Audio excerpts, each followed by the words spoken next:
graphique de croissance d'un petit bébé. Il est essentiel de suivre le poids d'un petit bébé au fil du temps pour déterminer si sa croissance est normale ou non. La méthode la plus facile est d'indiquer régulièrement le poids avec des points dans un graphique de croissance. Cette vidéo montre comment utiliser un graphique de croissance et à quoi ressemble habituellement la courbe de croissance d'un petit bébé.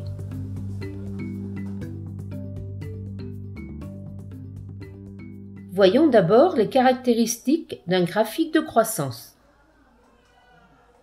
Sur le côté gauche, on retrouve une échelle de poids.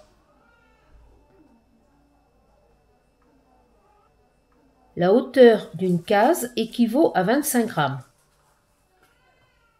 La plupart des balances ont une graduation par 50 grammes. On peut toutefois arrondir la valeur à 25 grammes si l'aiguille s'arrête entre deux valeurs.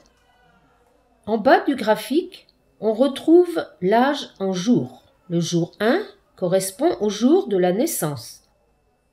Le graphique est divisé en 3 régions de poids associées à des codes de couleur.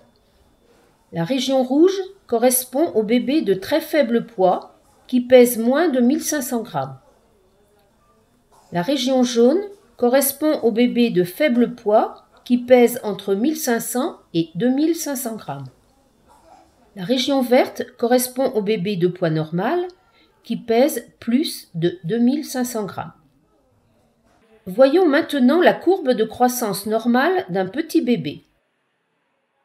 Le fait de comprendre la courbe de croissance normale vous rassurera et vous aidera à repérer tout problème potentiel. Commencez à remplir le graphique en consignant la date de naissance et le poids du bébé dans la première colonne. Indiquez au moyen d'un point le poids du bébé au jour 1. Continuez de peser le bébé tous les jours et dessinez des points à l'intersection du poids et de l'âge. Reliez ensuite les points entre eux. Les petits bébés perdent habituellement du poids durant 3 à 4 jours de la vie. Ils se stabilisent ensuite et vers 7 jours, ils commencent à prendre graduellement du poids. Ils regagnent habituellement leur poids de naissance après 10 à 14 jours de vie.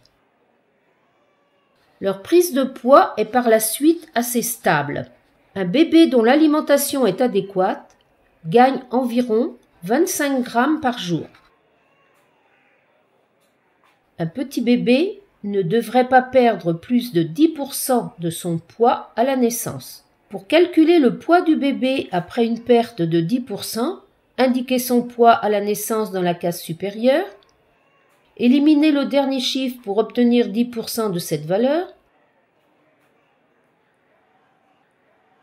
puis soustrayez ce nombre au poids de naissance. Si ce bébé atteint 1530 grammes, il aura perdu 10% de son poids de naissance. Tracez une ligne à cette valeur dans le graphique à titre de rappel. Si la courbe de poids croise cette ligne, c'est que le bébé a perdu trop de poids et qu'il est en danger. Pesez le bébé chaque jour. Déposez l'étoffe du bébé sur la balance et mettez cette dernière à 0. Pesez ensuite le bébé sans vêtements, mais enveloppé chaudement dans l'étoffe.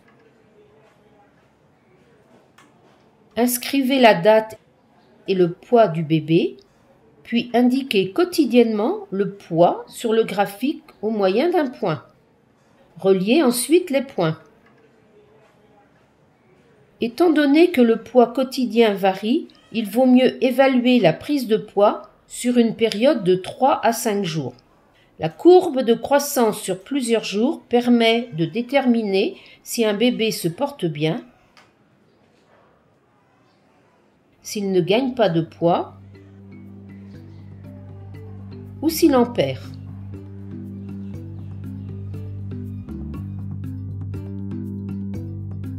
N'oubliez pas, Le graphique de croissance est un outil important pour savoir si l'alimentation d'un petit bébé est adéquate et s'il prend assez de poids.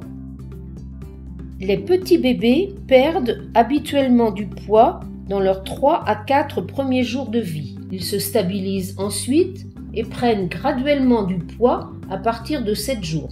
Ils regagnent habituellement leur poids de naissance après 10 à 14 jours de vie.